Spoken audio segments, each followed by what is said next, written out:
Muy buenos días con todas y todos. Me es grato darles la más cordial bienvenida a una nueva edición del ciclo de conferencias Miércoles de Gestión Pública, una iniciativa de nuestro centro de estudios que busca promover la reflexión y el análisis crítico sobre los desafíos y oportunidades que enfrenta la gestión pública en nuestro país.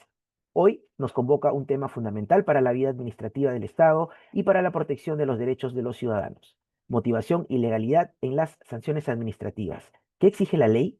En esta actividad se busca analizar los principios de motivación y legalidad en el ámbito del procedimiento administrativo sancionador, destacando su importancia para garantizar decisiones justas, razonables y conformes a derecho. Se abordará el marco normativo que regula estos principios, su desarrollo en la jurisprudencia administrativa, así como los errores frecuentes que pueden conllevar a la nulidad de las sanciones impuestas. Para abordar este tema tan importante, contamos con la participación de una excelente profesional especialista en la temática a abordar, la doctora Diana Atilano Flores, de quien leeré brevemente su hoja de vida. La doctora Atilano es abogada por la Pontificia Universidad Católica del Perú, con especializaciones en Derecho Administrativo y Regulación de Mercado por la Universidad de Piura y estudios en Derecho Público por la Pontificia Universidad Católica del Perú. Cuenta con más de 9 años de experiencia en sectores regulados, habiendo ejercido funciones en Ocitel, la presidencia del Consejo de Ministros, América Móvil y el estudio CMS Grau.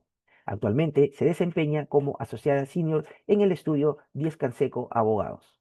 Complementa su ejercicio profesional con actividades académicas como asistente y ponente en cursos y seminarios de Derecho Administrativo y Regulatorio. Muchas gracias, doctora Tilano, por acompañarnos esta mañana. Deseo expresar ahora el saludo especial de la doctora Lorenza Sarria García, directora general de nuestro centro de estudios, quien reafirma su compromiso con la formación y capacitación constante de las y los servidores públicos del país. La exposición de nuestra invitada tendrá una duración de 70 minutos, luego de lo cual se abrirá un espacio para absorber consultas, las mismas que podrán realizarlas a través de la opción Preguntas y Respuestas de esta plataforma. Finalmente, les recordamos que para acceder a la certificación es necesario permanecer como mínimo el 90% del tiempo total de esta sesión. Agradecemos profundamente el entusiasmo, el compromiso y la activa participación de todas y todos ustedes esta mañana, así como la disposición generosa de nuestra expositora para compartir sus conocimientos. Doctora Tilano, bienvenida a los miércoles de gestión pública. Le cedo el uso de la palabra por 70 minutos. Muy buenos días. Muy buenos días, Jimmy. Muchas gracias al Centro de Estudios en Justicia y Derechos Humanos por la invitación. Bueno, como ya has comentado, básicamente mi especialidad es el derecho administrativo y en el marco de mi ejercicio profesional, pues he tenido la oportunidad de patrocinar diversos procedimientos administrativos sancionadores ante una serie de entidades administrativas. Entonces, lo que yo les voy a tratar de compartir el día de hoy es, evidentemente, el repaso del marco normativo general, ¿no? Lo que exige la ley, como es el título de la charla del día de hoy, y adicionalmente, pues, algunas casuísticas que pueden darse, opiniones personales, y si es que gustan y forma parte de la conversación, también sería interesantísimo que compartan algunas experiencias porque la idea aquí es formarnos todos. Bueno, sin más preámbulos, como ya lo han señalado, lo que vamos a revisar el día de hoy es hablar un poco de la sanción administrativa sobre la base de dos principios principales que la rigen, que es la motivación, el principio de legalidad. Y en ese sentido, en la medida en la que vamos a revisar el principio de legalidad, tenemos que tener claro cuál es el marco normativo que nos rige, ¿no? Como saben, para que una entidad administrativa pueda imponer sanciones, es necesario que cuente con potestad sancionadora, ¿no? Ahora, ¿cuál es el marco normativo en el ordenamiento jurídico peruano que rige, digamos, que los límites, ¿no? Y las garantías de los administrados y las facultades y competencias que tienen las entidades de la administración pública? Pues la Ley de Procedimiento Administrativo General, ¿no? Esto, de hecho, no ocurre en todos los países, ¿no? Hay países que no cuentan con un capítulo sancionador como el que nosotros tenemos, ¿no? Donde está, de alguna manera, se ha hecho el mejor ejercicio posible para tener, pues, bien establecido una serie de garantías como principios, la ordenación del procedimiento, y otros derechos aplicables, ¿no? Entonces es algo que debe valorarse sin perjuicio, pues, de repente de las deficiencias que podamos encontrar en el marco del ejercicio. No, no todo lo vamos a poder prever normativamente y es ahí donde la casuística, pues, nos exige un ejercicio a los abogados de interpretación, aplicación de principios y hace que esto se vuelva mucho más interesante, al menos para los que compartimos esta pasión por el derecho administrativo.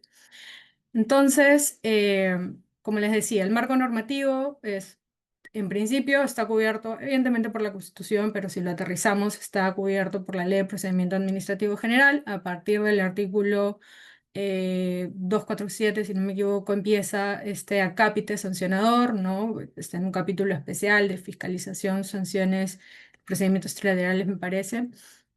Y bueno, de alguna forma lo han denominado procedimientos especiales, pero eso, por favor, no resta de que al procedimiento administrativo sancionador no es que no le dejen de ser aplicables eh, las garantías que están establecidas en el título preliminar, ¿no? En los principios. Ojo que esto también se complementa, ¿no? Pero adicionalmente a estos, dado pues que lo que tenemos que tener presente cuando estamos, ya sea desde el lado de la administración o desde el lado del administrado, cuando estamos inmersos en un procedimiento administrativo sancionador, estamos bajo, ¿no?, el ejercicio de una potestad que debería ser en principio de última ratio, ¿no?, la potestad sancionadora. Entonces, esto hace que se activen garantías especiales, que son las que, adicionalmente a las que están establecidas en el título preliminar de la Ley de Procedimiento Administrativo General, están recogidas en concreto a la aplicación del ejercicio de la potestad sancionadora en el artículo 248. Entonces, algo que tenemos que tener en cuenta, Ley de Procedimiento Administrativo General, principios del 248, pero adicionalmente, y no deja de serle aplicables, todos los principios establecidos en el título preliminar también. Ahora, imprescindible y algo que tenemos que tener en claro es que ya la LEPAJ ha previsto, ¿no?, el ámbito de aplicación del capítulo sancionador, ¿no? Y reconoce que las disposiciones, eso está en el artículo 247, reconoce que las disposiciones y las garantías que están en este capítulo disciplinan la facultad que tiene toda entidad administrativa para el ejercicio de la potestad sancionadora. ¿Qué significa esto? Que más allá de aquellas, digamos, facultades que puedan establecerse en reglamentos de infracciones y sanciones, que son, pues, vamos a verlo a continuación, este mecanismo que tiene cada entidad administrativa sectorial para regular su procedimiento sancionador al sector específico. eh, Todas estos reglamentos que se emitan no pueden desconocer las garantías que están establecidas en la Ley de Procedimiento Administrativo General, ¿no? Lo dice el 247.2 de forma expresa.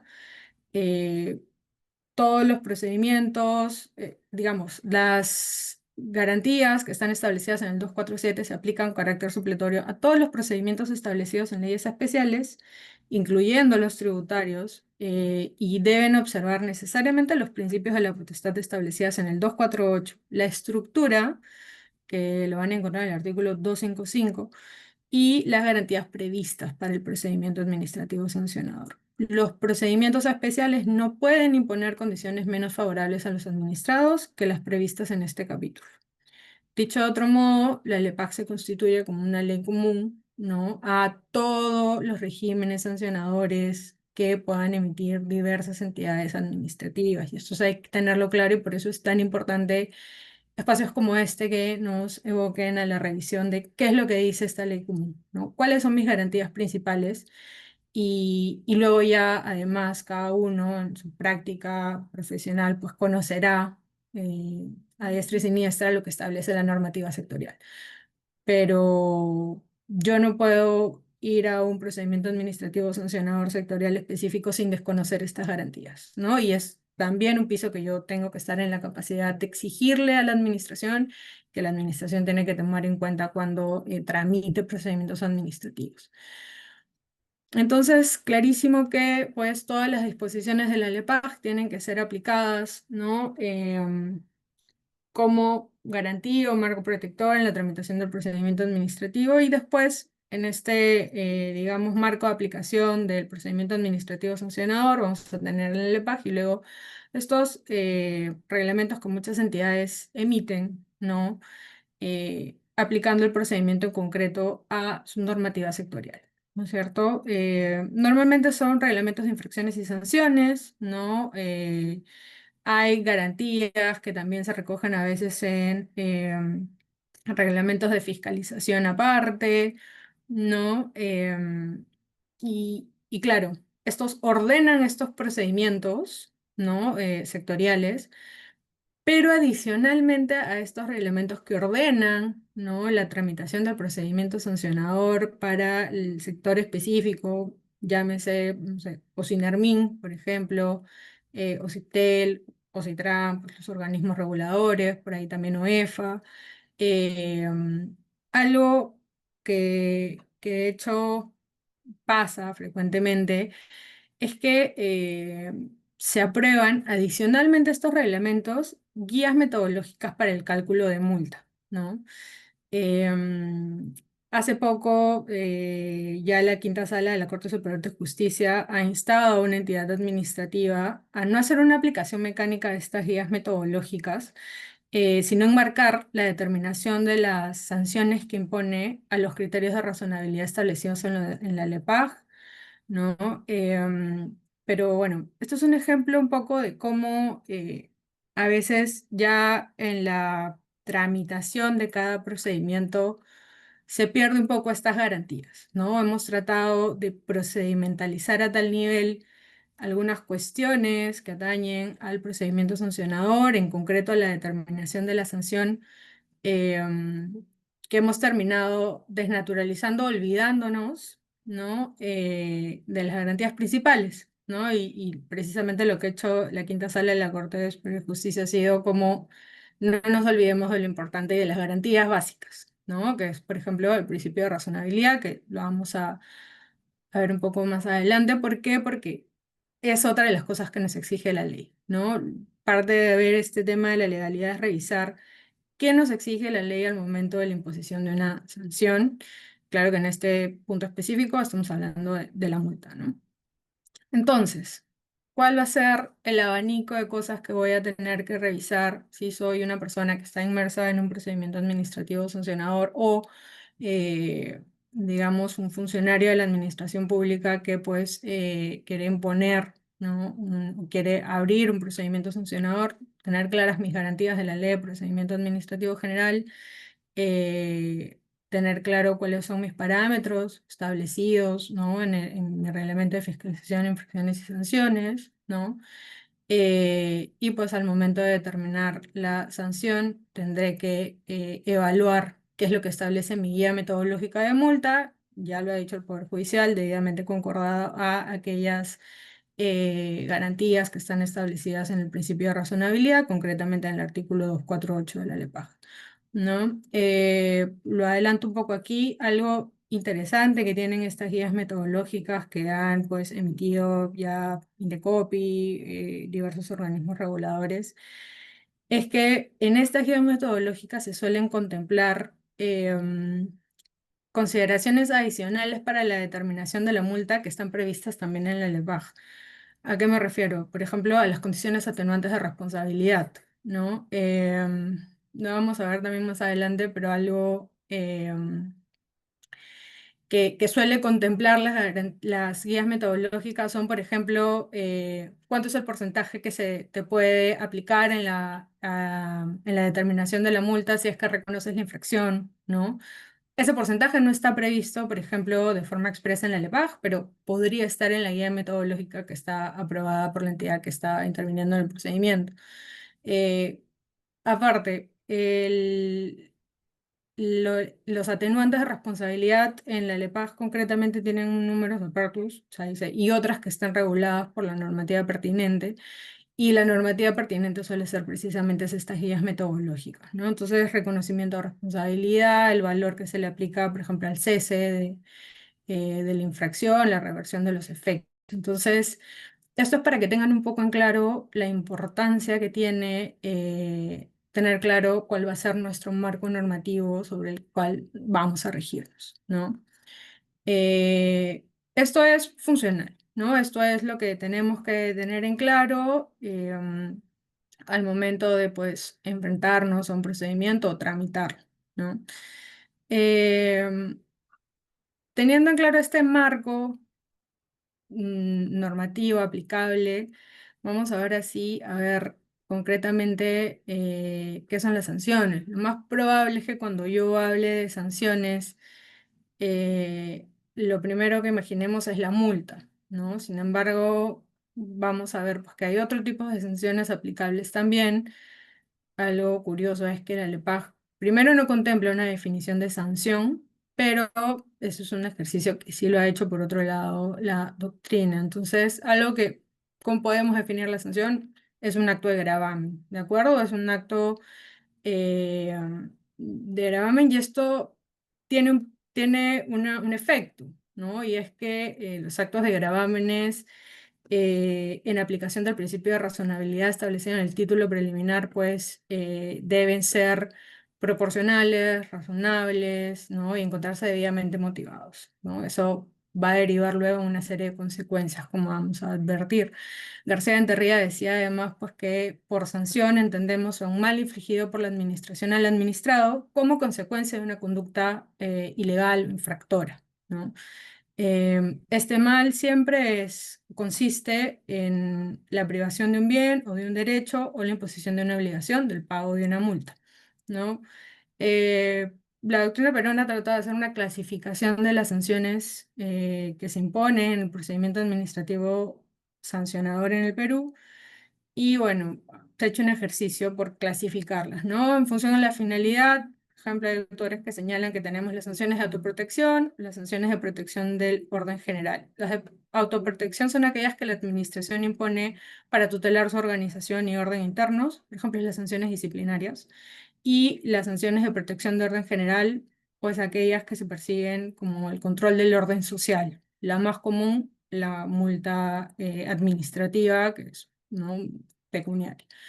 Bueno, ya más aterrizado de repente en la clasificación, el contenido de la sanción que puede ser sanciones personales o sanciones reales. Serán sanciones personales aquellas pues, que restringen, autorizan un derecho, ¿no? Por ejemplo, la clausura de un establecimiento, una inhabilitación, ¿no? Y por otro lado, pues las sanciones reales que consisten en la imposición de dinero, ¿no? El pago de la multa, anuités, o el decomiso, por ejemplo, de un bien. Ahora, dejando en claro algo que es necesario, si bien pues la administración puede o tiene un abanico de mecanismos para imponer este acto de gravamen, ¿no? Vamos a ver pues qué exige la ley para que pueda imponerlas, ¿no?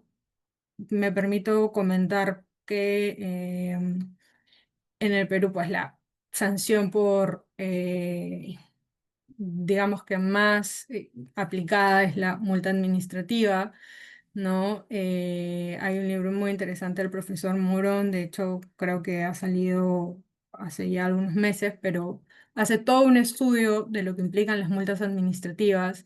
Y algo que me llamaba mucho la atención cuando revisaba este libro es pues que en la introducción del libro y del estudio del profesor Morón señala algo que es innegable, ¿no? Y es que ciertamente hay una vorágine normativa. Cuando uno quiere hacer este ejercicio de analizar cuál es el régimen legal que aplica concretamente a las multas administrativas, pues se encuentra que tiene que revisar lo que les comentaba, ¿no? Una normativa sectorial totalmente dispersa, ¿no? Porque algo que sí no está concretamente en el LEPAJ es un régimen aplicable a las multas, ¿no?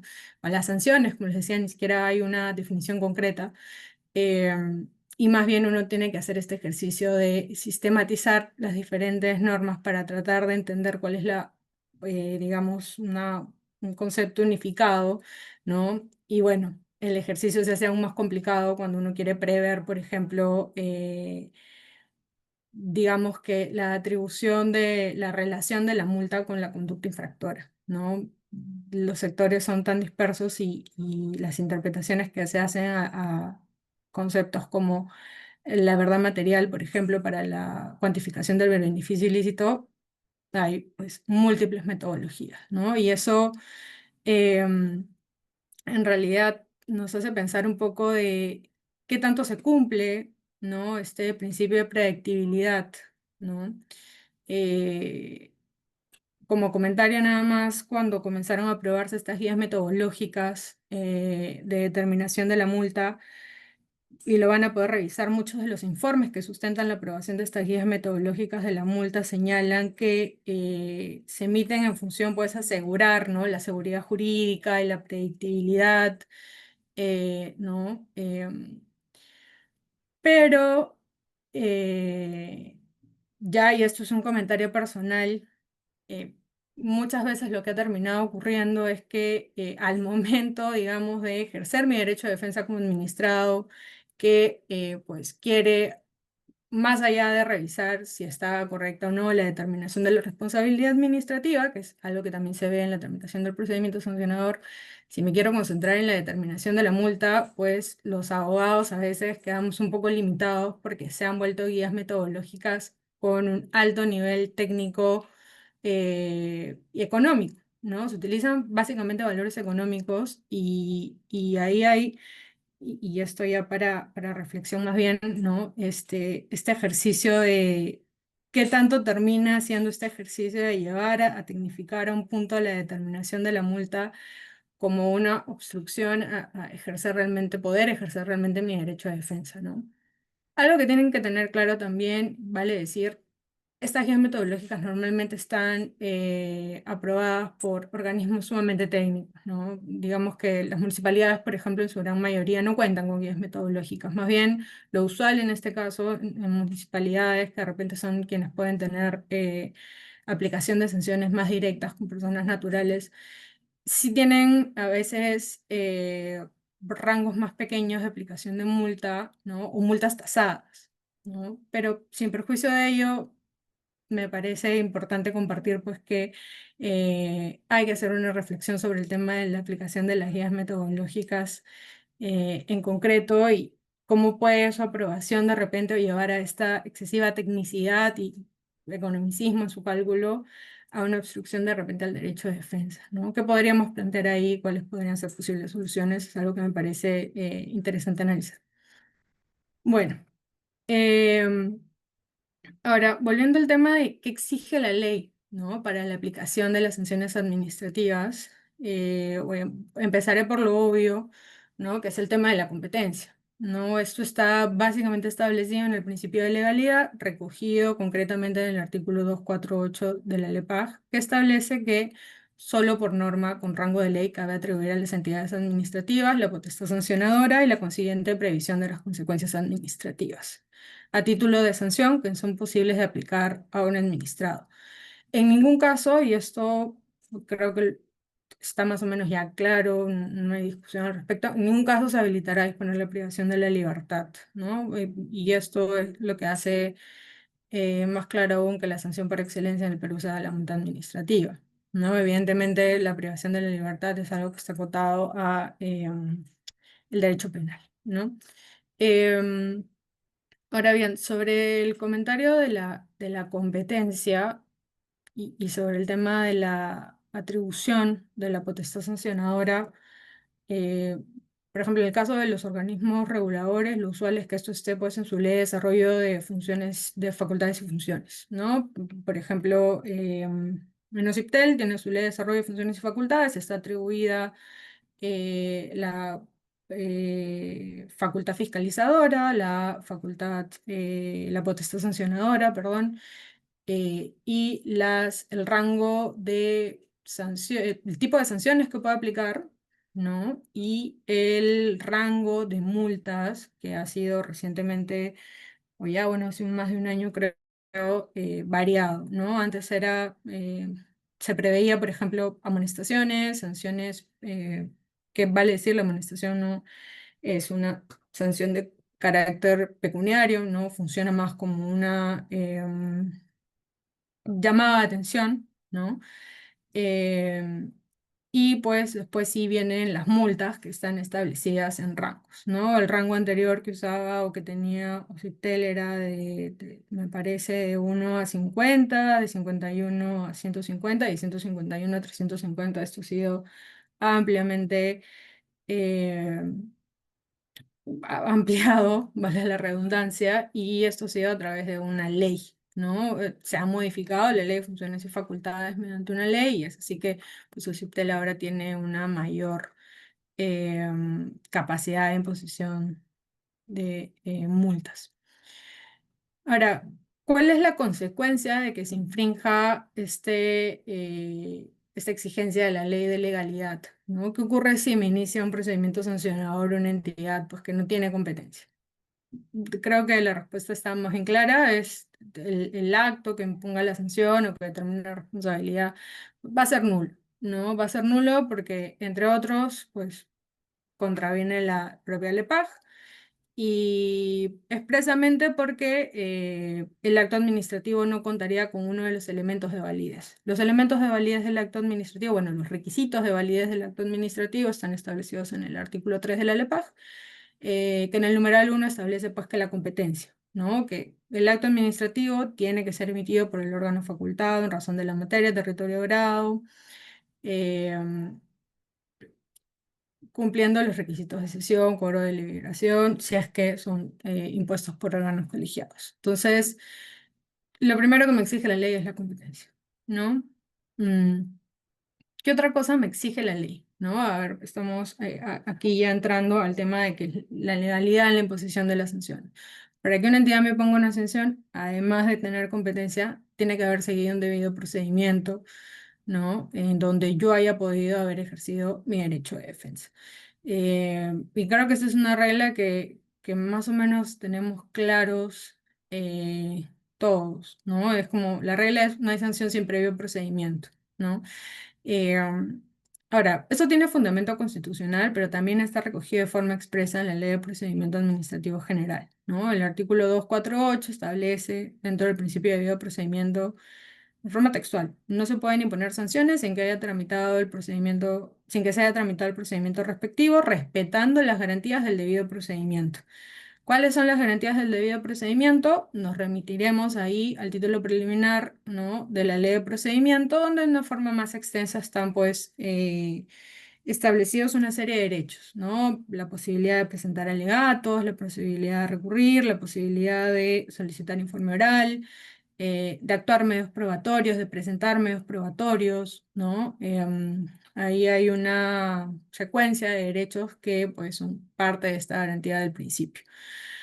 Em, en ese sentido, además, el 248 prevé también esta debida separación de fase instructora y fase sancionadora, encomendándola a autoridades distintas. De hecho, esto se previó con la modificación del 1272 y pues en virtud de que salió esta modificatoria se emitieron una serie de, bueno, las entidades que tenían potestad sancionadora aprobaron una serie de documentos donde señalaban al administrado quiénes eran ahora los órganos encargados dentro de la entidad de la fase instructora y la fase sancionadora, ¿no?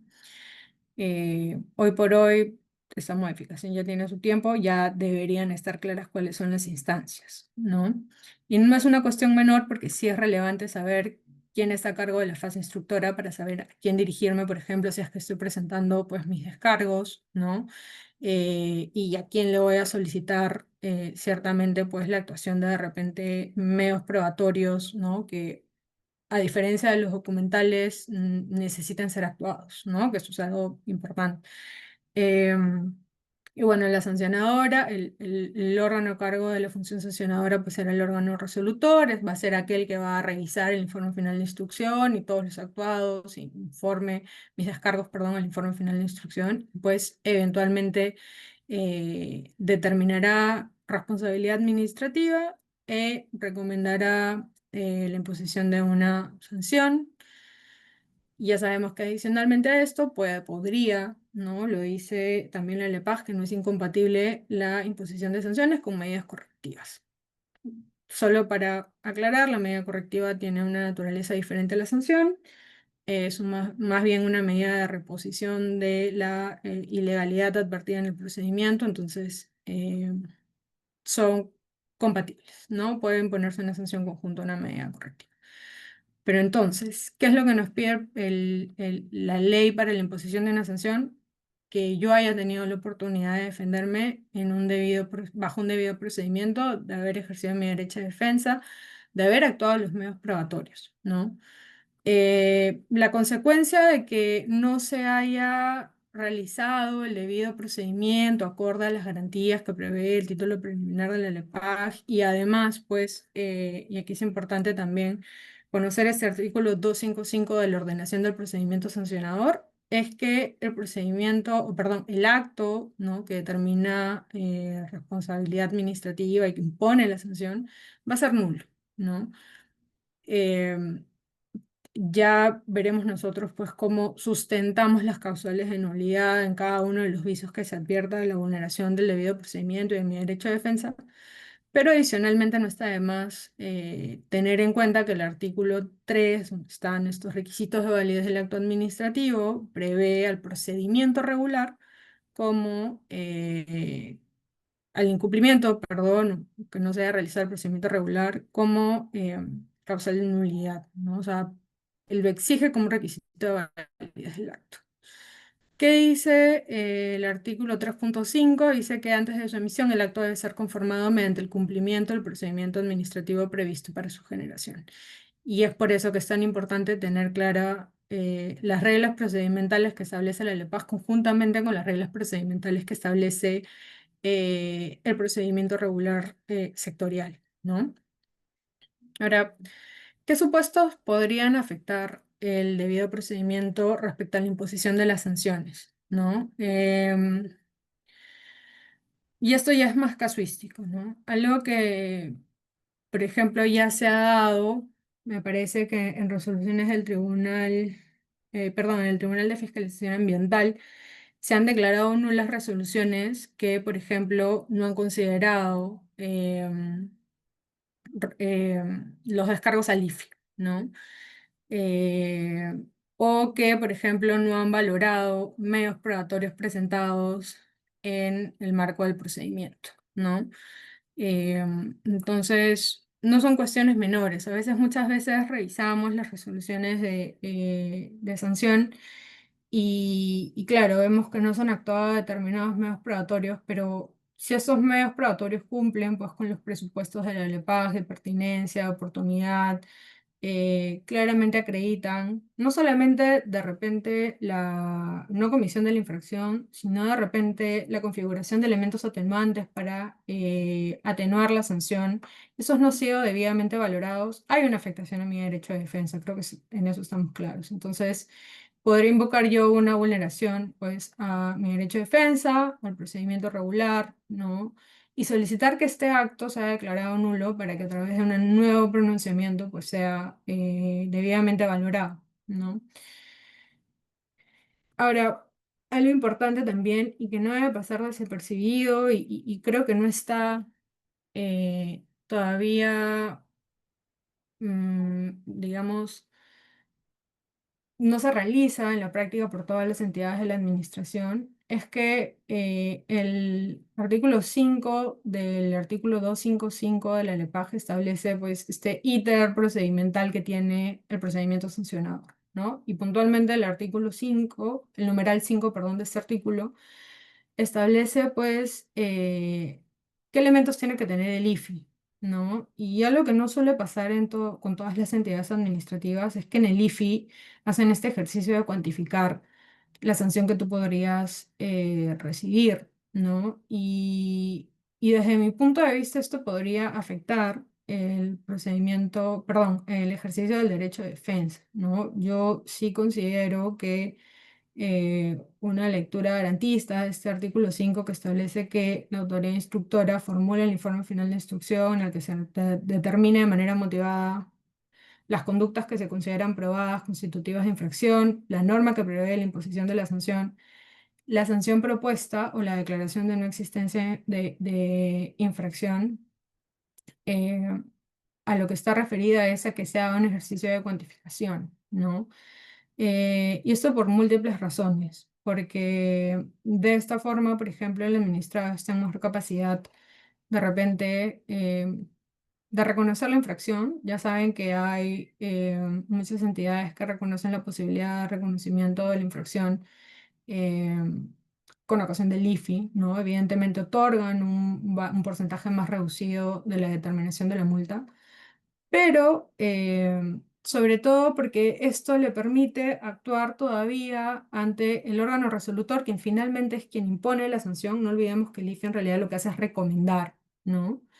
Eh, pero es con el IFI con el que se cierra esta etapa de instrucción, ¿no? Entonces, es con el IFI donde yo ya aporté la mayoría de medios probatorios orientados de repente a la aplicación de eximentos de responsabilidades, a acreditar la no configuración de la infracción de repente, o muchas veces orientados a la imposición de la menor sanción posible, porque pues de repente ha sido la primera conducta infractora ocurrida, no se han configurado una serie de atenuantes previstos por el reglamento sectorial específico, ¿no?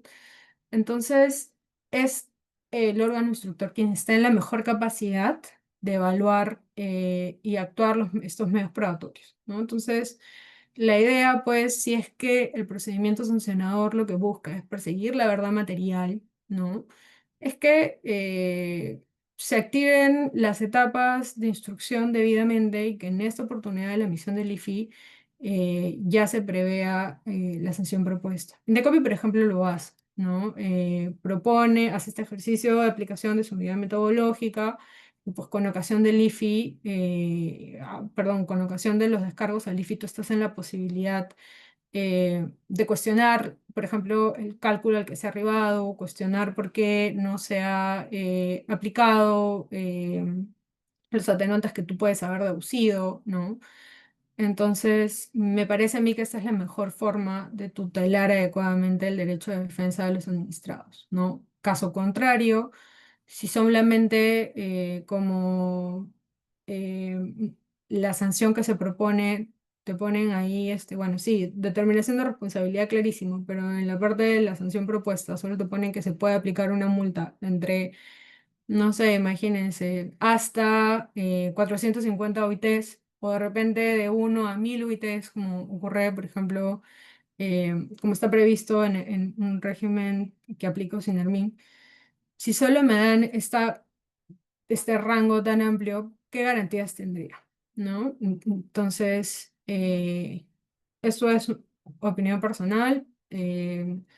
Como les decía, hay entidades que sí proponen desde el IFI, lo hace Indecopi, me parece que Senilmin también, y UEFA, pero hay muchas que no, ¿no? Entonces, creo yo que esta es una lectura garantista que debería ser aplicada por todas las entidades. Bueno, ¿qué nos exige la ley para imponer sanciones? Ya veíamos que era la competencia, ¿no? Que no es otra cosa que esta legalidad, el debido procedimiento, que se me permita hacer un correcto ejercicio del derecho de defensa, poder conocer oportunamente cuál es la sanción que se me va a imponer. Y por esto no solamente la mención a los rangos que se me podría aplicar, sino una determinación acotada, ¿no? Que me permita defenderme digamos, verificar si hay proporcionalidad.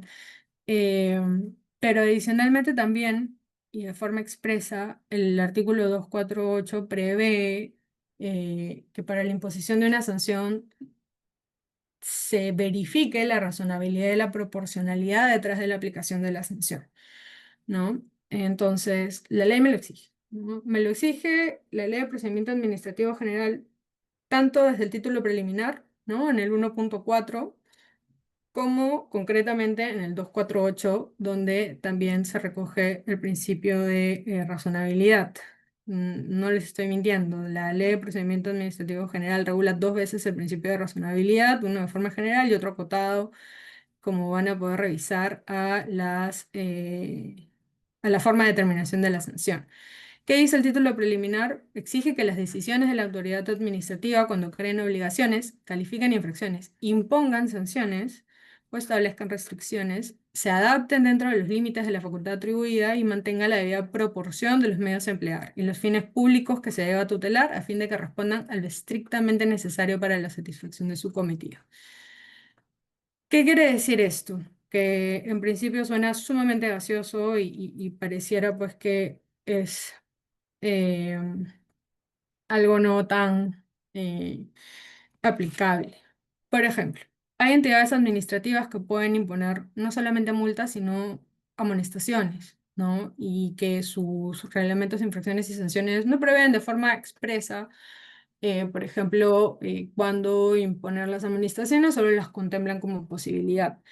Ahí donde hay pues, un amplio espectro de discrecionalidad a aplicar entre el tema de la motivación, ¿no? Pero esta motivación pues, se basa en este ejercicio de razonabilidad que me exige el título preliminar, ¿no? Si yo tengo dentro de mi abanico de posibilidades para, digamos, hacer que este agente infractor no vuelva a cometer la infracción, y es la primera vez que la comete, ¿por qué no evaluar de repente si es que es más acorde la imposición de una medida, de una amonestación, ¿no? O si mi reglamento de infracciones lo prevé, la imposición de una medida correctiva, ¿no? No necesariamente con la imposición de una sanción, de repente puedo imponer una medida correctiva. Hay normas sectoriales que prevén, por ejemplo, monitoreos, ¿no? ¿Qué implica el monitoreo? Que de forma previa, o digamos, que en el marco de la fiscalización se realicen como verificaciones de nuevas obligaciones, obligaciones que se han aprobado recientemente. Esto concretamente, por ejemplo, en el caso de telecomunicaciones, lo prevé OCIPTEL, ¿no? Que como verán es un sector pues que estar vinculado a telecomunicaciones cambia constantemente, ¿no? Y hay una, digamos que se aprueban obligaciones vinculadas casi semestralmente o se revisan constantemente. Entonces, hay una nueva obligación, los agentes del sector la están implementando, en principio no debería haber dudas sobre su aplicabilidad, pero las hay. Lo cierto es que hay un espacio ahí de mejora de repente por parte de las empresas operadoras y OCIPTEL tiene la posibilidad de fiscalizar a través de monitoreos y imponer medidas de advertencia, por ejemplo, ¿no? Entonces, no te impongo la sanción a la primera verificación porque entiendo que es una obligación reciente, ¿no? De reciente aprobación. Y claro, esto está orientado a la aplicación del principio de razonabilidad establecido en el título preliminar y sobre todo a no olvidarnos que lo fundamental detrás de la imposición de esta sanción pues no es solamente el aspecto punitivo, ¿no? No es sancionar porque incumpliste, ¿no? Sino que hay un objetivo más valioso detrás que de repente es cómo me aseguro yo de que cumplas a futuro, ¿no? Entonces, si hay estas circunstancias de la comisión de la infracción, como que es una nueva obligación, como que verifico que sí hay una implementación de las medidas necesarias para el cumplimiento de la obligación, pero no se llega a cumplir al 100%, eh, el principio de razonabilidad le exigirá a esta entidad que si lo ha previsto en su reglamento de infracciones, en su reglamento general de supervisión, por ejemplo, la posibilidad de usar esta herramienta de monitoreo de imposición de advertencias, pues deberá priorizarlas, ¿no? Porque hay una, digamos, hay un fin público más importante que solamente el punitivo, que es asegurarme de que se cumplan las obligaciones administrativas, ¿no? Entonces, ese es el ejercicio que me exige el 1.4, ¿no? Y ese es el ejercicio que yo estaré en posición de administrado, de exigirle a la administración también realizar, ¿no? Y por eso les decía, es importantísimo que nosotros como tengamos claros desde el ejercicio sectorial en el que estemos, cuáles son las posibilidades que tiene la administración, ¿no? ¿Ha ejercido realmente de forma proporcional el principio de razonabilidad que se establecía en el título preliminar? ¿Podía haberme puesto una amonestación en una sanción? ¿Por qué? no impuso la amonestación, ¿no? Y eso tiene que estar motivado. ¿Por qué optó, por ejemplo, por una sanción y no por una medida correctiva si esto era más apropiado y yo ya he demostrado cese, reversión? ¿Por qué no, si esta era una obligación reciente, optar por un monitoreo o por una medida de advertencia, ¿no?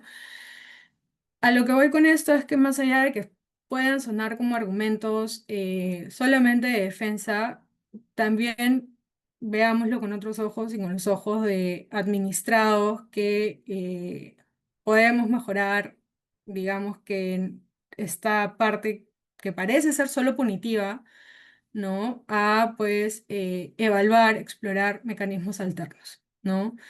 Eh, yo no creo que las entidades solamente quieran sancionar por sancionar. Yo creo que estamos en posición de evaluar todo el abanico de herramientas que hay y de proponer también, ¿no? Proponer cumplimiento, asegurar, etcétera.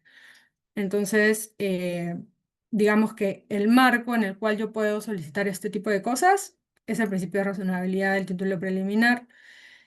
Adicionalmente, en el supuesto en el que, bueno, queda clarísimo que la única, digamos, que estaba bien sustentada la imposición de la sanción, ¿no? En este caso que correspondía, por ejemplo, a la imposición de una multa, bueno, también hay garantías que cubren y que más bien dirigen, ¿no?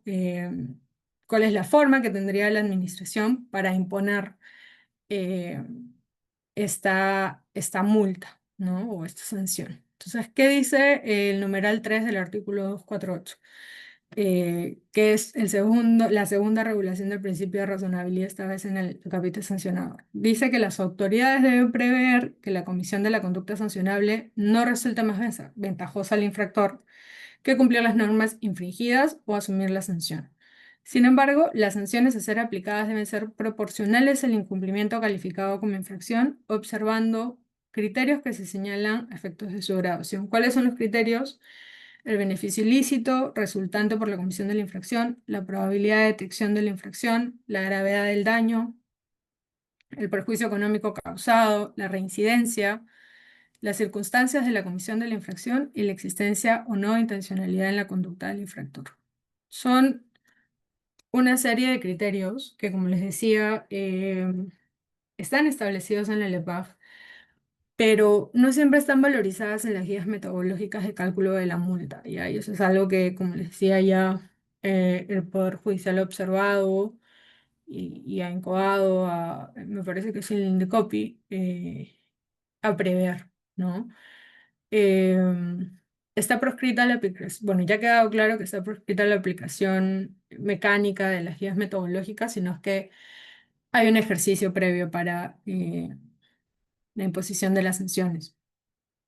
Y antes de que abordemos todo este punto del principio de razonabilidad establecidos en el 248, sí me parecía importante recordar, o bueno, ya lo deben haber advertido más bien, ¿no? Que el ejercicio de la imposición de una sanción, sí, es verdad, es técnico legal, ¿no? Yo voy a ir a mi marco normativo aplicable, voy a ver cuáles son las posibles sanciones a aplicar, los límites, ¿no? Más bien por cuantía, ¿no? Eh, pero hay un ejercicio adicional que es más bien un ejercicio racional, un ejercicio intelectual si se quiere, ¿no? Que es la cuantificación, ¿no?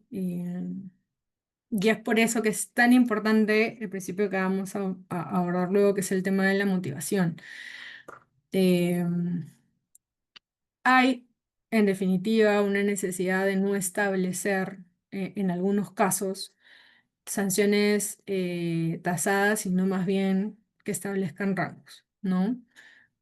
Por diversos motivos, por el tema de la materia, ¿no? Porque en un sector los agentes de repente no tienen las capacidades económicas similares, ¿no? Múltiples razones. Pero esos rangos pueden ser tan amplios que es necesario que la administración cuente con parámetros, ¿no? Con parámetros como los que establece precisamente el artículo 248. Entonces, si somos la administración pública, pues lo primero que tendremos que tener claro es que al momento de ya determinamos que existe infracción, que existe la comisión de la infracción, ¿no? Hay una determinación clara de responsabilidad administrativa y vendrá la segunda parte, que como les decía es un ejercicio más técnico, legal, intelectual, donde pues tendré que cerciorarme de la aplicación de estos criterios, ¿no? Y sobre todo, y algo que suele lastimosamente no ocurrir siempre, dejarlo de forma clara y motivada y que cada uno de estos criterios estén adecuadamente sustentados en los medios probatorios que se hayan actuado en la instrucción, ¿no?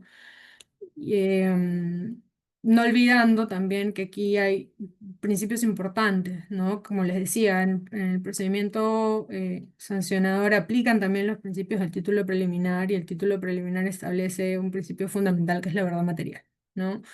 Y presunciones también importantes, más allá del ejercicio que tengamos que hacer de la carga de la prueba, ¿no?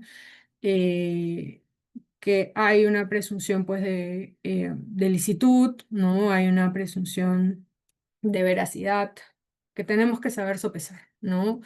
Lo primero es esta presunción y si yo en el marco de la fiscalización he recabado medios probatorios que están en capacidad de romper estas presunciones, adelante y lo motivaré, ¿no? Pero digamos que no será acorde eh, primero el debido procedimiento, que sin romperla, digamos que esta presunción de licitud, pues determina responsabilidad administrativa, ¿no? Y que además, por ejemplo, sin romper esta presunción de veracidad, pues no tuve un medio probatorio del administrado dirigido acreditar, por ejemplo, el cese, la reversión de efectos, la implementación de medidas que aseguren la no repetición de la infracción, ¿no? Condiciones atenuantes en muchos reglamentos sectoriales, ¿no? Que finalmente a lo que me van a conllevar es que la determinación de la sanción que yo imponga va a ser una sanción desproporcionada. Esto y además, ¿no? Evidentemente la vulneración del derecho de defensa, porque conexo a ello, pues no habría actuado los medios probatorios adecuados, ¿no? Entonces, este ejercicio intelectual o este ejercicio de análisis para la determinación de la sanción, a veces es algo que se pasa por sentado, tanto para los administrados que ejercemos la defensa como para de repente, digamos, la persona que está detrás al momento de resolver, ¿no?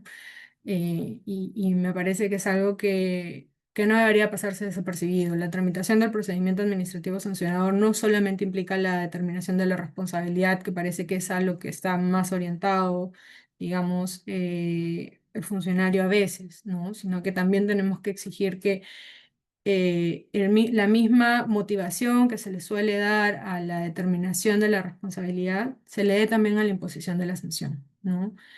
Como les decía, la idea acá o el fin público acá es asegurar que los agentes cumplan las obligaciones, ¿no? No tanto el fin punitivo detrás. Entonces, eh, son pues estos dos principios muy importantes que suelen pasarse desapercibidos, lastimosamente. Y de hecho ya hay un llamado de atención ahí por parte del Poder Judicial, que como saben, pues controla eh, la actuación de las entidades administrativas a través de los procesos contenciosos administrativos a volver a las bases, a volver a las garantías macro establecidas en la Ley de Procedimiento Administrativo General, concretamente el principio de razonabilidad del 248, ¿no? Eh, bien, ahora, como les decía, los elementos o los criterios que están establecidos en el artículo, en el 2.248, están pues el beneficio ilícito, ¿no? Bueno, sobre este, en verdad, sobre cada uno de los criterios hay mucho para comentar. Eh, sobre el beneficio ilícito resultante por la comisión de la infracción, ya les adelantaba yo que si tratamos de hacer este ejercicio de repente de investigación, de prever cómo se calcula por cada uno de los sectores, tendríamos una base para hacer un artículo, ¿no? Por ejemplo, la guía metodológica del Indecopi prevé varios tipos de formas de determinación de la sanción, entre estas está la ad hoc, y dentro de esta prevé, según el tipo de infracción prevista, diferentes tipos de beneficios ilícitos, como por ejemplo los daños, ¿no? El otro día revisaba que como beneficio ilícito prevé, por ejemplo, el daño que puede habérsele causado a un consumidor, pero me llamaba la atención porque preveía dentro de la tipología de daños a cuantificar el daño emergente, lucro cesante, ¿no? Conceptos que más bien suelen ser de valoración al momento de la determinación de una indemnización que se conoce pues en un proceso civil, ¿no? Entonces, considerando que la sanción administrativa en realidad eh, no busca indemnizar al consumidor o al usuario directamente, sino que la sanción administrativa, pues como saben, son o va en la mayoría de casos a la entidad. ¿Qué tan viable es, ¿no? Que se cuantifique como beneficio ilícito conceptos que tienen más bien naturaleza indemnizatoria en favor de la persona afectada, ¿no?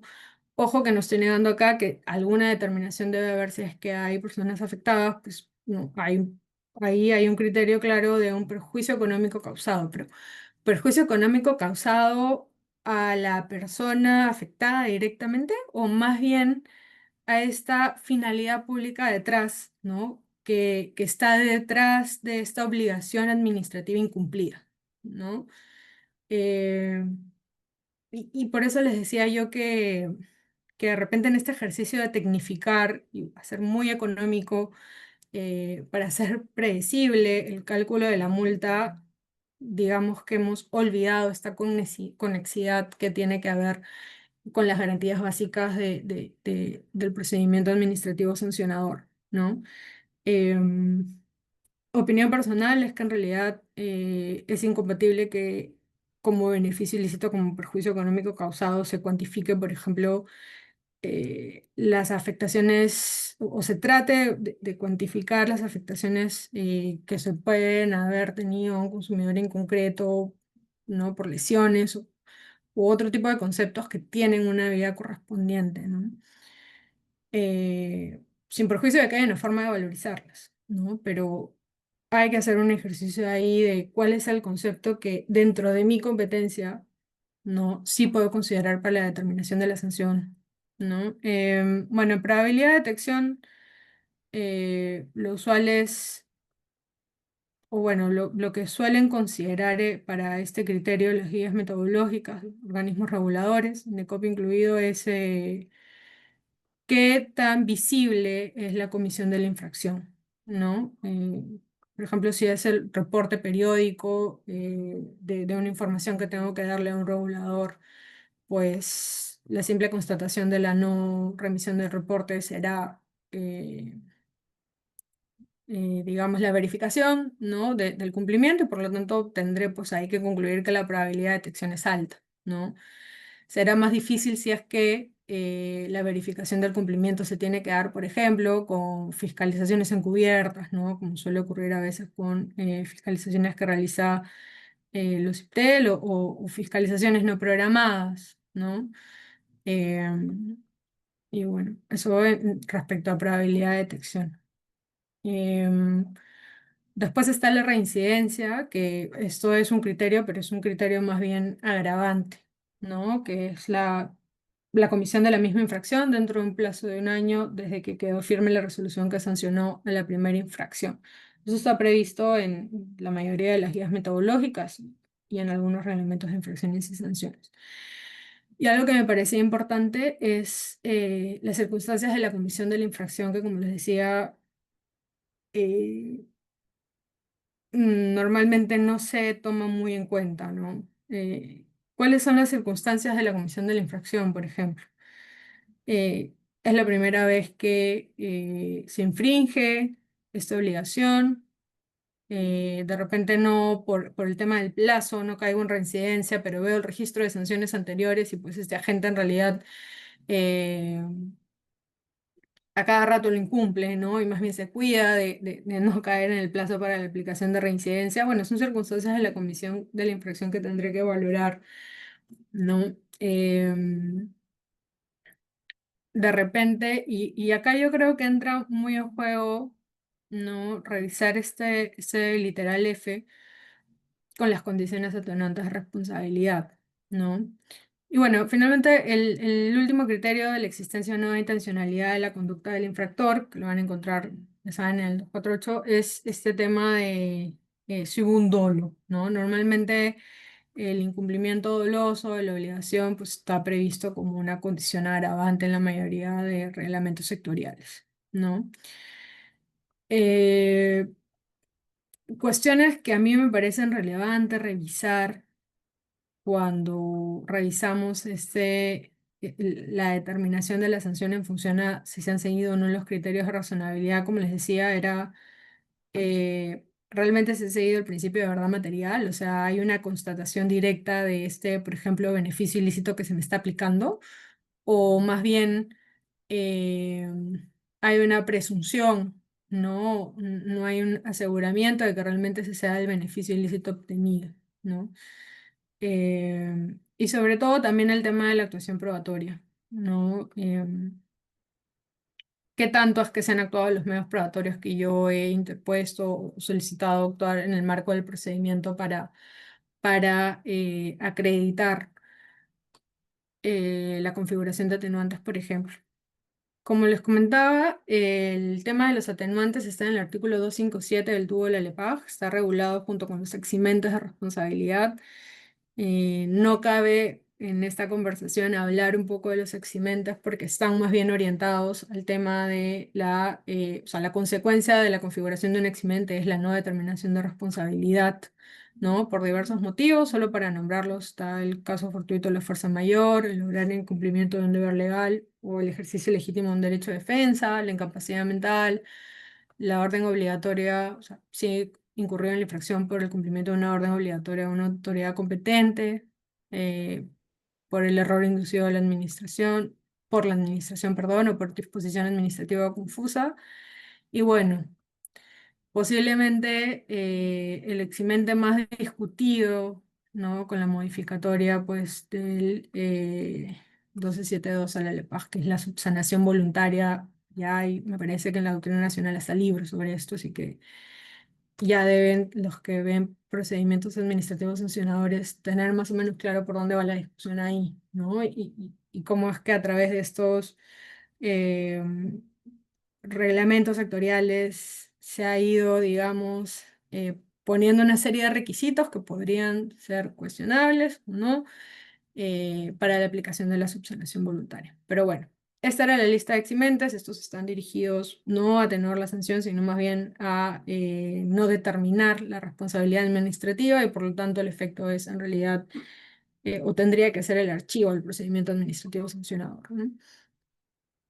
En contraparte tenemos a las condiciones atenuantes, que ese sí nos importa a la conversación. Está el tema el único que está de forma expresa regulado, como les decía, es el reconocimiento de responsabilidad, ¿no? Lo único que nos dice la LEPAJ es que en los casos en que la sanción aplicable sea una multa, esto se reduce a un monto no menor de la mitad de su importe. Y eh, como comentario, esto se ha regulado de manera también dispersa, como decía el profesor Morón en su libro de multas administrativas. Van a encontrar que hay entidades pues, que aplican, sí, el 50% determinan la sanción sobre la base de una multa base y te aplican el 50% de lo que se determine si es que has reconocido en la primera oportunidad. Hay entidades que va reduciendo de 50 a 20 a 10% dependiendo de la oportunidad. Yo creo que el comentario que merece aquí es que el fundamento del reconocimiento de responsabilidad es pues, que la administración ahorra recursos si es que, ¿no? En la tramitación del procedimiento, si es que el administrado desde la notificación de cargos reconoce su responsabilidad, ¿no? Entonces, está orientado a eso. ¿no? A no incurrir en los recursos de repente de horas hombre que tiene pues toda la tramitación detrás de un procedimiento, ¿no? Y bueno, como inciso B, 257 prevé otros que están establecidos en la normativa especial. Y ahí entra lo que les decía yo, que era las guías metodológicas o los reglamentos de infracciones y sanciones que prevén otros, ¿no? ¿Cuáles son otros tipos de atenuantes que se prevén en la normativa? Vamos a tener la reversión de efectos, el cese, la acreditación de elementos que aseguren la no repetición de la conducta, la implementación de planes de mejora. eh, Indecopi prevé uno que es la acreditación de la implementación de un plan de cumplimiento del código. eh, Después está, bueno, el reconocimiento que ya sí está en el EPAG, pero graduado en diferentes formas.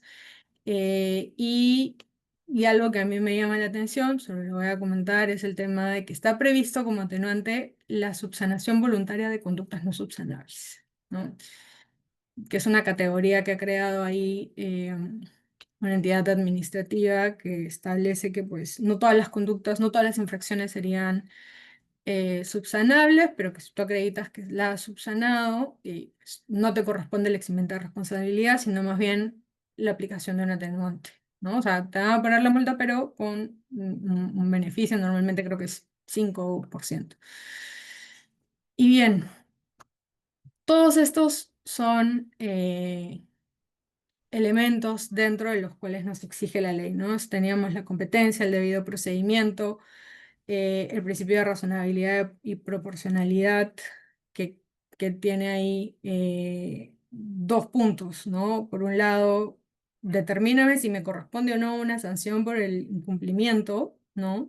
Previendo además que no puede ser infrapunitivo, o sea, tiene que ser bajo tu motivación adecuada, lo suficiente para asegurar que yo en un futuro sí cumpla, ¿no? Pero también proporcional a los hechos o las circunstancias de la comisión de la infracción, ¿no? Entonces tengo competencia, tengo debido procedimiento, tengo la determinación de una sanción, pues ni infrapunitiva ni con un exceso de punición, sino término medio de la razonabilidad, donde se haya considerado adecuadamente los criterios de graduación que establece el 248, además que se haya aplicado correctamente pues, los atenuantes que puede haber previsto mi guía metodológica. Y viene finalmente el aspecto más importante y que a veces tiene un truco ahí, que es la motivación, ¿no? Para hablar de motivación, yo creo que tenemos que tener claro que el objetivo eh, es a través de este documento eh, con el cual la administración pública le habla a los administrados, ¿no? Entonces, digamos que no es una cuestión menor que yo tenga un acto administrativo, ¿no? Que me determine responsabilidad administrativa y además me ponga una sanción, eh, sino que en este debe consolidarse pues todos los elementos de juicio que ha tenido el órgano resolutivo para llegar a las conclusiones que ha llegado, ¿no? Tanto para llegar a la conclusión de que existe determinación de responsabilidad, como para llegar a la conclusión de que me corresponde, no sé, amonestación, 10 UITs, 20 UITs, 400 UITs, 1000 UITs, etcétera, ¿no? Entonces, si es a través de la motivación del acto administrativo como la administración habla, pues tendré que tener claro este juicio lógico, esta justificación, la comprobación de que se han verificado todos estos elementos, todas estas garantías, ¿no? Y que se han actuado apropiadamente los medios probatorios que he presentado. Solo regálame 2 minutos, Jimmy, para cerrar. Lo que la LEPAC nos exige es que la motivación se expresa, ¿no? Una relación concreta y directa de los hechos probados. Además, algo importantísimo, no son admisibles como motivación la exposición de fórmulas generales y vacías de fundamentación. ¿De acuerdo? Fórmulas que puedan ser oscuras, contradictorias, insuficientes, o no resultan específicamente esclarecedoras para la motivación del acto. Ya les decía, determinación de responsabilidad y cuantificación de la sanción. Eh, ¿Qué ocurre si no hay una correcta motivación? No se han atendido los argumentos que yo planteo en mis descargos. Eh, ¿Qué control puedo exigir? Pues podré pedir la nulidad del acto de acuerdo al artículo 3 de la LEPAJ, que establece como elemento o requisito de validez a la motivación en el numeral 4 y de forma expresa que el acto administrativo esté debidamente motivado en proporción al contenido y conforme al ordenamiento jurídico. La verificación de cada una de estas garantías. Ahora, algo de lo que sí les pido tener cuidado y especial atención es del artículo 14, olvidado en el tubo de la LEPAJ, que es el principio de conservación del acto administrativo. Si es que yo voy a deducir como causal de nulidad la falta de motivación del acto administrativo, voy a tener que estar en la capacidad de sustentar que no es una motivación considerada como vicio no trascendente por el artículo 14, que es pues la motivación insuficiente o parcial, ¿no? Tendré ahí que establecer por qué la falta de motivación incurrida por el acto administrativo que estoy cuestionando es más bien una motivación inexistente o aparente. Hay una casación eh, que contempla pues todos los elementos, los tipos de vicios de motivación del acto y establece pues que estos dos tipos, ¿no? El aparente o inexistente, son las que pueden ser causales de nulidad. Yo creo que con eso he abordado la mayoría de comentarios que tenía para el día de hoy, Jimmy. Ahora sí. Muchísimas gracias, doctora Tilano. Sí, bueno, reiterar el agradecimiento a nombre de nuestra directora general. Agradecer también a las poco más de 2000 personas que nos han acompañado en esta mañana tarde, muy atentas y a las cuales he tratado de hacer una simplificación en las consultas que nos han estado compartiendo. Doctora, le voy a dar lectura a alguna de ellas, por favor. Em, Nos preguntan. eh, el MTC emitió el decreto supremo 004/2020, el cual regula el PAS en materia de tránsito y transporte. Sin embargo, este decreto regula condiciones menos favorables para los administrados. Por citar un ejemplo, suprime la presentación de descargos al IFI si éste recomienda aplicar la sanción. En ese panorama, ¿este decreto supremo resultaría ilegal, doctora?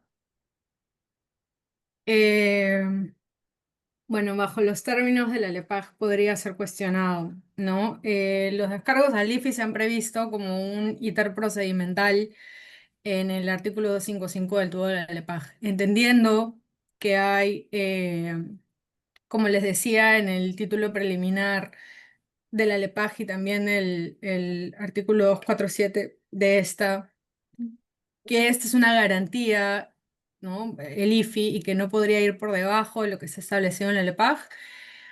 Podríamos decir que sí está contraviniendo el artículo 255. Entiendo que hay una motivación detrás por parte del MTC y en concreto por la materia de este tipo de procedimientos que hay, un tema de celeridad, ¿no? Ya entraremos a analizar o ahí la vía correspondiente, si es un decreto supremo, pues tiene una vía de revisión correspondiente. em, la ponderación, ¿no? ¿Queremos procedimientos administrativos sancionadores más céleres o queremos de repente procedimientos donde se preserven los derechos del administrado conforme a las reglas de la LEPA, ¿no? Eso es un ejercicio que tendrá que verse en la vía correspondiente. Desde mi punto de vista, no estaría conforme al 255 de la LEPA. Muchas gracias, doctora. Otra consulta que nos comparten es en relación a las guías metodológicas, ¿cuál sugiere que se pudiera aplicar para determinar la multa a nivel de gobiernos locales, doctora? O en todo caso, ¿qué factores se deberían tomar en cuenta? De acuerdo. A ver, las guías metodológicas son documentos técnicos, ¿no? Que se aprueban normalmente por las resoluciones que tiene consejos directivos o decreto supremo, me parece que es la que aprueba el caso de Indecopi. Pero sí algo que olvidé comentarles es que los gobiernos locales no suelen aplicar, pues no he revisado a la fecha ninguno que haya aplicado una guía o aprobado una guía metodológica. Normalmente la determinación de sus infracciones y sanciones está en sus cuadros únicos de infracciones y sanciones, ¿no? Están previstos. Usualmente los gobiernos locales tienen multas tasadas, son rangos tan amplios de aplicación.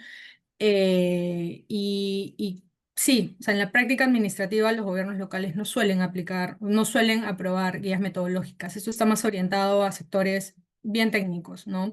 O, no, perdón, Indecopi o Ciptel, o Sinarmin también, por ejemplo, ¿no? Hay que, pues, considerar ello. ¿Qué podrían aplicar entonces los gobiernos locales para cuantificar la sanción? Si es que no es una multa tasada, ¿no? Que es decir que, no sé, por el incumplimiento de la licencia de funcionamiento es pues clausura más una multa de un porcentaje del UIT. O sea, ahí no hay, digamos que, discrecionalidad que habilite aplicar los criterios que yo les comentaba que están en el 248, ¿no? Porque ya está la multa determinada. Es aplicación legalidad, aplicación del principio de legalidad conforme a lo que establece su ordenanza en concreto o su cuadro único de infracciones y sanciones.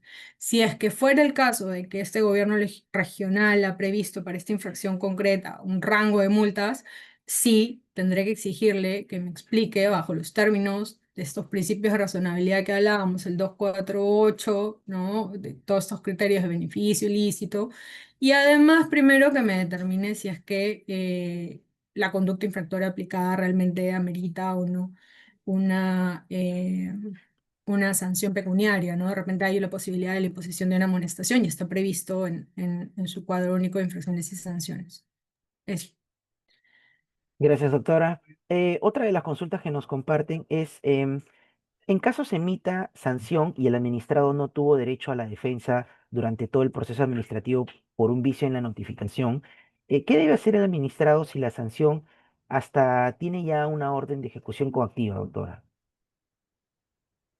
Eh, bueno, ahí estamos complicados, ¿no? A ver, suele ocurrir a veces que puedes hacer una solicitud, o sea, como petición administrativa a la declaración de nulidad de oficio de, el acto que te impone la sanción. Ojo, no estoy diciendo que este sea un camino predeterminado, pero es una opción, ¿no? Es una opción ir ante la administración y explicarle los vicios procedimentales que has incurrido, ¿no? Lo otro es explicar al ejecutor coactivo cuáles han sido los vicios, ¿no? Pero si es que, digamos, ya has finalizado el procedimiento, no hay una manera preestablecida por la norma para reabrir este procedimiento, ¿no? Ya tendrás que discutirlo de repente en el marco del proceso de ejecución coactiva, ya, ¿no? En concreto. Gracias, doctora.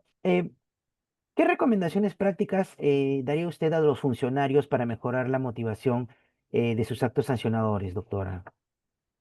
Me parece una gran pregunta. De hecho, una parte de mi práctica profesional yo la he realizado en una entidad administrativa.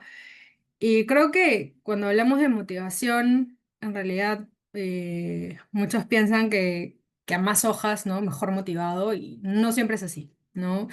En la práctica administrativa eh, me he topado con resoluciones que lo que hacen es, en verdad, copiar los descargos, ¿no? Y en dos párrafos hacer el análisis de la determinación de la sanción y la aplicación de la multa. Claramente esto no es una motivación. Eh, yo creo que un poco lo que le comentaba el día de hoy era volver a las bases y tener claro que el procedimiento sancionador está orientado a dos cosas, ¿no? Ahora, no son cosas menores. Yo creo que hay un ejercicio poco valorado por parte de las personas que están detrás de la tramitación del procedimiento, porque o sea, hay un ejercicio intelectual por parte de verificar los hechos, ¿no? De la fiscalización que tienen que estar de alguna manera, digamos, condensados en la resolución administrativa. ¿Sobre la base de qué hechos te estoy imputando a responsabilidad, ¿no? Identificarlos de forma clara, con documentos, ¿no? Este es el acta que sustenta la comisión de la infracción y los medios probatorios que sustentan o verifican la comisión de la infracción.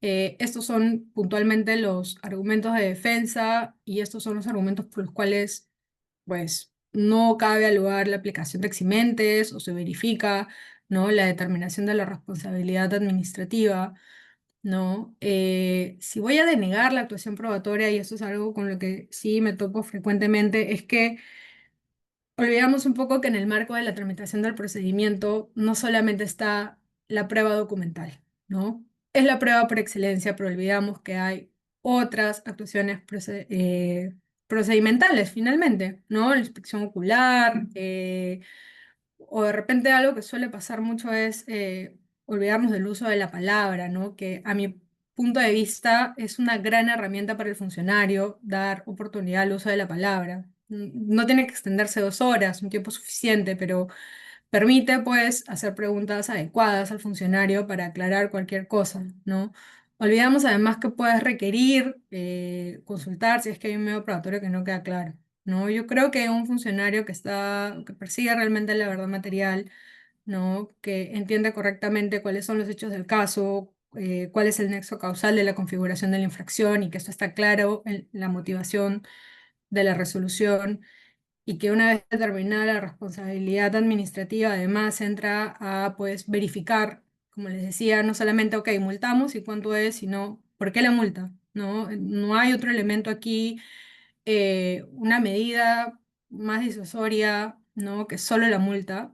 La multa no tendría que ser pues un ejercicio, la imposición de la sanción y de la multa en concreto no tendría que ser un ejercicio mecánico, ¿no? Sino que esta resolución va a estar debidamente motivada cuando, desde mi punto de vista, sustente adecuadamente, fundamentalmente, por qué es necesaria y por qué pues es razonable también, ¿no?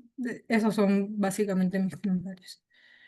Gracias, doctora. Y rápidamente, y respetando también los tiempos, sus tiempos y el tiempo del público presente, quiero compartirle esta consulta. ¿Cómo armonizar la exigencia de motivación con la necesidad de celeridad en los procedimientos administrativos sancionadores, doctora? Interesante, sobre todo si consideramos que parece que hay ahí no sé, como que un incentivo para que todo sea tramitado más rápido, ¿no? Y estoy hablando concretamente pues de la regulación de la caducidad del procedimiento, por ejemplo, ¿no? De 9 meses, posibles de ampliar hasta 12 meses. Que en procedimientos que de repente no son tan complejos puede ser un tiempo suficiente, pero en procedimientos sumamente técnicos donde hay una serie de actuaciones probatorias, ¿no? Análisis de informes periciales, si se quieren, a veces podría no ser suficiente, ¿no? Eh, y no solamente esto, sino además el ejercicio, poder ejercer, permitir el ejercicio del uso de la palabra, ¿no? Y además, con todo este tema de la reducción del plazo de la tramitación del procedimiento a la caducidad, también con esta modificatoria que se hizo a la LEPAG de que la reconsideración debe resolverse en 15 días hábiles, me parece. Sí, o sea, parece que hay un impulso a que los funcionarios tengan o sean obligados a tramitar, ¿no? De forma célere los procedimientos sancionadores. Pero yo creo que eso como contrapartida también debería ser una, una reflexión sobre qué tantos procedimientos administrativos sancionadores son iniciados realmente de forma necesaria, ¿no? Y esto hace un salto hacia atrás, creo que obliga a las direcciones de fiscalización, infracciones y sanciones a hacer este ejercicio no mecánico de, ok, fiscalizo, encuentro incumplimiento, abro, recomiendo sanción.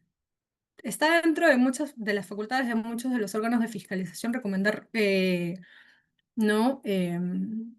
La imposición de medidas correctivas también, ¿no? Y que con la verificación de la medida correctiva ya no se haga necesario el inicio del procedimiento sancionador. Entiendo el miedo detrás del funcionario, ¿no? De que de repente, oye, si has verificado infracción, de repente por ahí o sí revisen por qué, pero yo creo que todo está en cómo sustentemos adecuadamente las recomendaciones que hagamos, ¿no? Eso por un lado. Iniciamos los procedimientos sancionadores que son necesarios de iniciar. eso va a hacer que de repente la carga realmente no esté en la tramitación del procedimiento.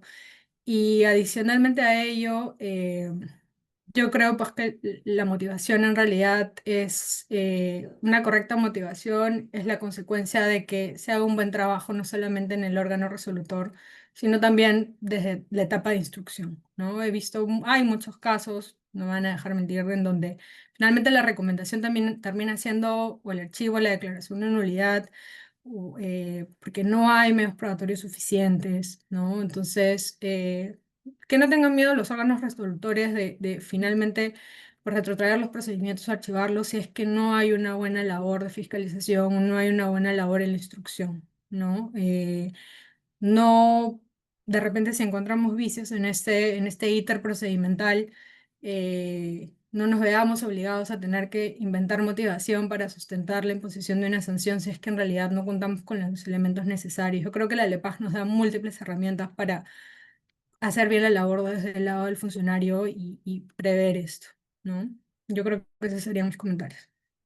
Muchísimas gracias nuevamente, doctora Tilano. Hemos llegado a la parte final. Esperamos que se haya sentido cómoda en este espacio académico. Agradecemos también a todas las personas que se mantienen conectadas hasta este instante. Bueno, nos volveremos a encontrar en otra ocasión, doctora. Esperamos que pueda colaborar nuevamente con nosotros. Y bueno, de esta manera llegamos a la parte final. Muchísimas gracias y que continúen teniendo una muy buena tarde. Muy buenas tardes, doctora Tilano.